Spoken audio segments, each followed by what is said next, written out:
Veamos ahora algunas reacciones de los carbonilos metálicos. Las reacciones más comunes son las reacciones de sustitución. Estas son las reacciones más comunes a cualquier compuesto de coordinación y también son las más comunes para los carbonilos metálicos. Acá se pueden sustituir uno o más monóxido de carbono por otros ligandos que son donadores de pares de electrones. A modo de ejemplo, acá se pueden sustituir paso a paso los 4 monóxidos del tetracarbonil níquel con fosfinas. Y acá tenemos un paso donde sustituimos 1, 2 pasos, 3 pasos y 4 pasos donde termina completamente sustituido el monóxido de carbono para obtener este complejo de níquel coordinado a 4 fosfinas. Normalmente, si los complejos son de 18 electrones, la sustitución en general ocurre por un mecanismo disociativo, que puede ser del tipo disociativo puro o intercambio con marcado carácter disociativo, D o ID. ¿Por qué en general va por un mecanismo disociativo? Porque la generación de un intermediario o estado de transición de 16 electrones, que eso ocurre en un proceso disociativo, requiere de menor energía que un intermediario de 20 electrones, que es el que se formaría en un proceso asociativo. Miremos acá un mecanismo simple, tenemos un carbonilo metálico de 18 electrones, si es disociativo pasamos a formar un intermediario de 16 electrones y ese de 16 electrones cuando reacciona por ejemplo acá con esta fosfina regenera un complejo de 18 electrones. Si el mecanismo fuese asociativo pasaría de 18 a 20 electrones y luego ese de 20 electrones libera el ligando saliente y terminaría 18 de nuevo. ¿Y por qué generar un intermediario o estado de transición de 16 electrones requiere menos energía que generar uno de 20 electrones? Para ello tenemos que ir a la teoría de orbitales moleculares, recordar lo que vimos en la primera clase cuando hicimos todo un repaso sobre complejos. Acá está la teoría de orbitales moleculares aplicada a, por ejemplo, un complejo de cromo con 6 monóxido de carbono. Este es un complejo de 18 electrones. Cuando yo hablo de 18 electrones, me estoy refiriendo a los 18 electrones de valencia con los que queda rodeado el cromo en ese complejo. Son los 18 electrones que contamos con la regla de los 18 electrones. Para la teoría de orbitales moleculares teníamos que poner los orbitales que ponían en juego el metal, los orbitales que ponían en juego los ligandos. El monóxido de carbono es un ligando que es donador sigma, está interviniendo como donador sigma a través de estos orbitales y aceptor pi a través de estos 3 orbitales. Cuando se combinan todos los orbitales del metal con todos los orbitales del ligando, se generan todos esos orbitales moleculares en el complejo y contemos aquí, tenemos 1 más 3, 4, 5, 6, 7, 8, 9 orbitales, todos estos de baja energía. En esos 9 orbitales van a acomodarse los 18 electrones que tenemos que disponer, en este caso para este complejo de 18 electrones. Ahora, supongamos que este complejo que tiene todos los orbitales moleculares ocupados hasta aquí, participa en un proceso disociativo, libera un ligando y se queda en lugar de con 18 electrones, se queda con 16 electrones. Bueno, va a haber un par de electrones menos acá, eso energéticamente no es muy desfavorable.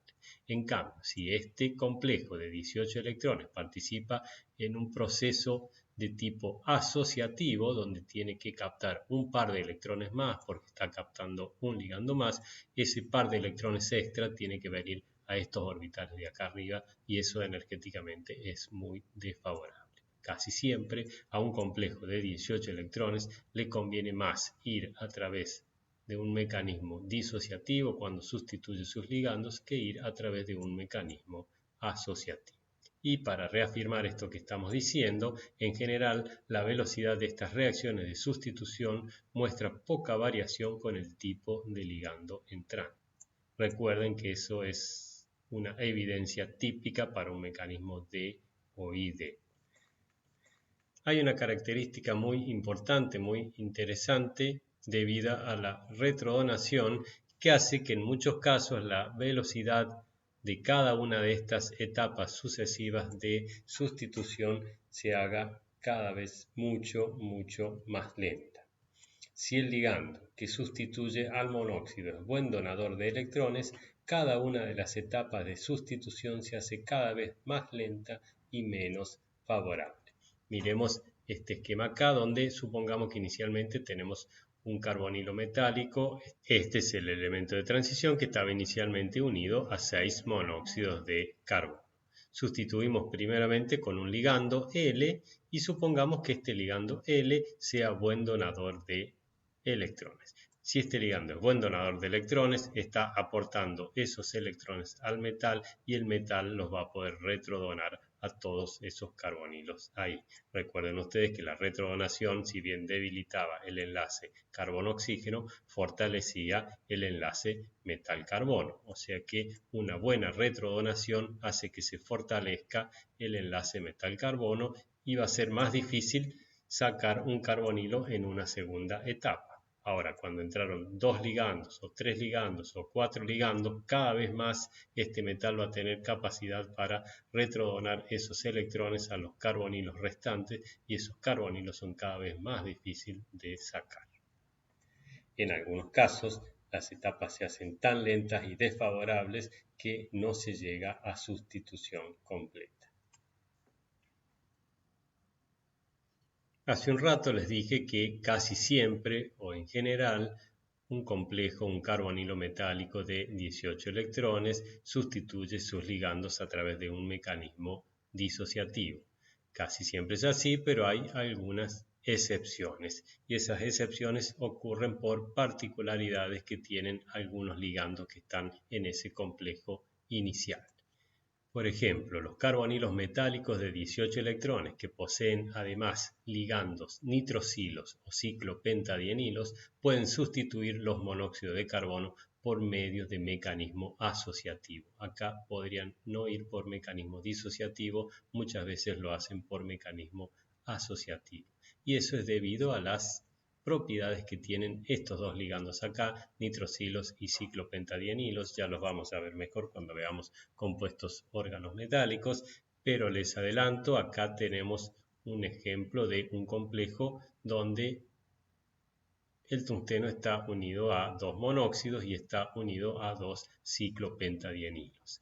El ciclopentadienilo se puede unir al metal a través de 3 maneras diferentes. Acá estamos viendo 2 de ellas. En este caso está donando 5 electrones y en este otro caso está donando 3 electrones. Algo parecido puede hacer el ligando nitrosilo. Se puede unir de 2 maneras diferentes, o bien donando 3 electrones o bien donando 1 electrón. Entonces, ¿qué es lo que pasa?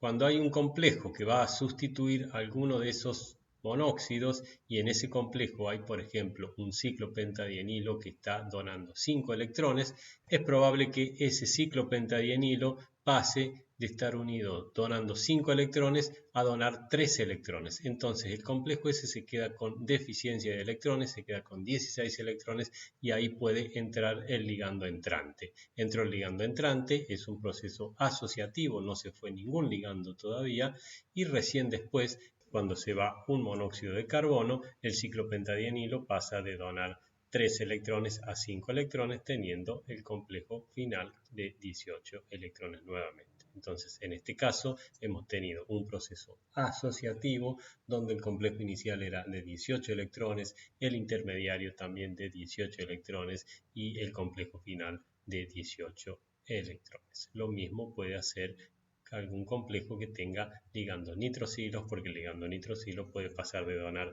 de 3 electrones a 1 electrón para dejar que entre un ligando entrante en un proceso asociativo. Aquí está resumido lo que vimos recién. Antes de la sustitución, el ciclopentadienilo, así lo vamos a abreviar al ciclopentadienilo, que dona 5 electrones, pasa a donar 3 electrones y el complejo queda con deficiencia de electrones y es apto para asociarse al ligando entrante. Una vez que se libera el CO, el ciclopentadienilo que dona 3 electrones pasa a donar 5 electrones. Aparte de las reacciones de sustitución de ligando en los carbonilos metálicos, estos carbonilos pueden ser reducidos para formar carbonilatos. Esta es una reacción importante de los carbonilos porque los productos de la reacción se los puede utilizar mucho en síntesis orgánica, en síntesis inorgánica, en organometálicos principalmente. La mayoría de los carbonilos pueden ser reducidos a aniones. Miremos acá este pentacarbonil hierro, tenemos hierro 0 en este caso, se reduce con sodio en tetrahidrofurano a este carbonilato. Acá el hierro queda unido a 4 monóxido y se queda con carga negativa.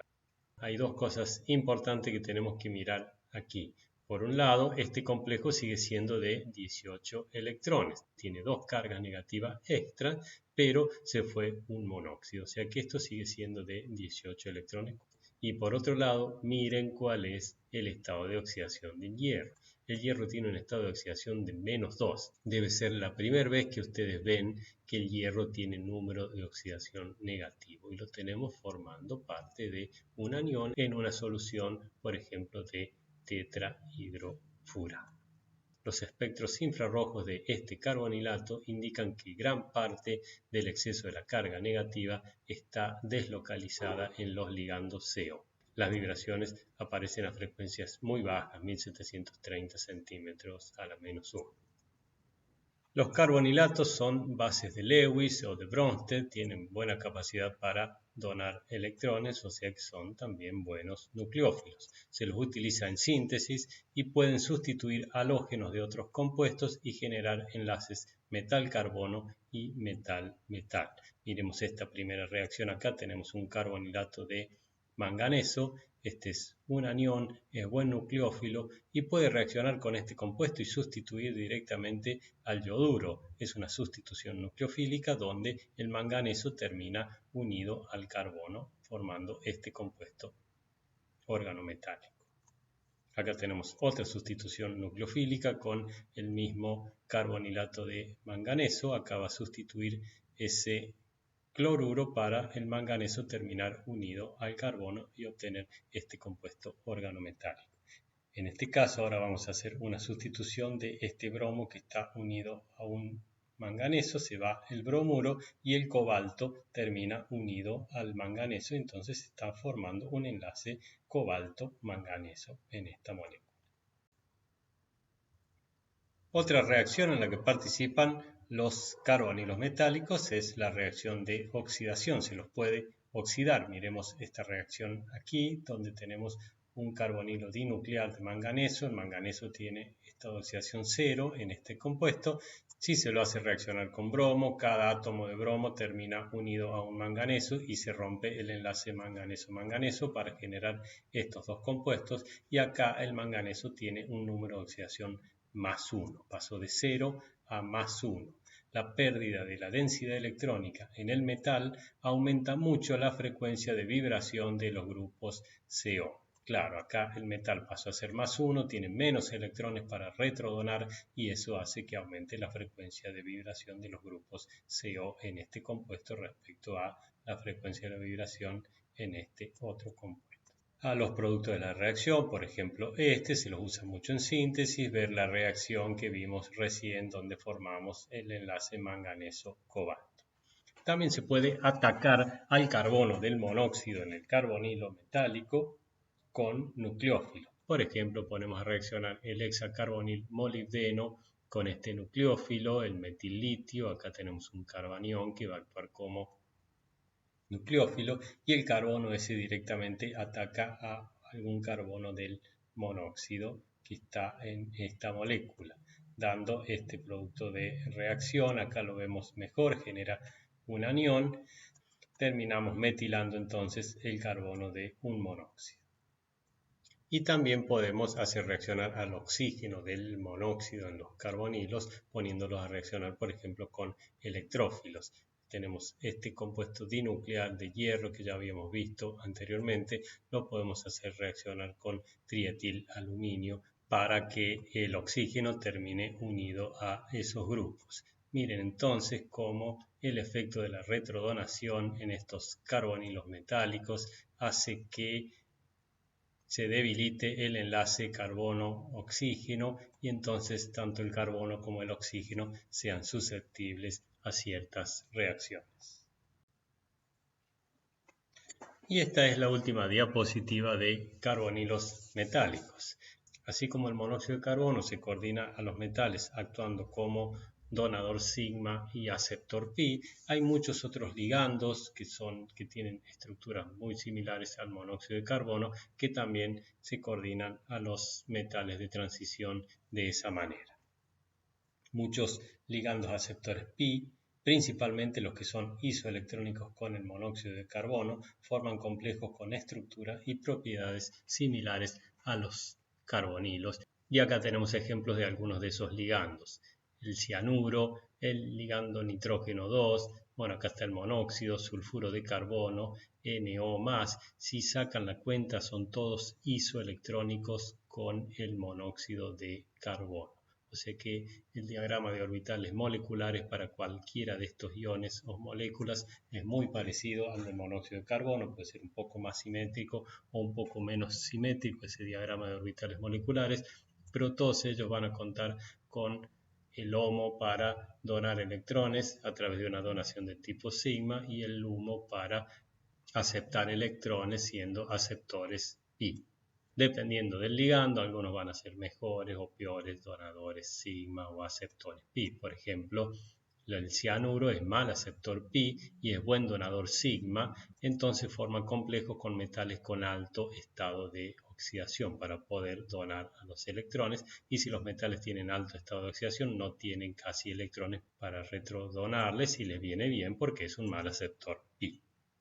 Por el otro lado, este catión acá es buen aceptor pi, entonces forma complejos con metales con bajo estado de oxidación. Si tienen bajo estado de oxidación, tienen muchos electrones para retrodonar y les viene bien a este ligando.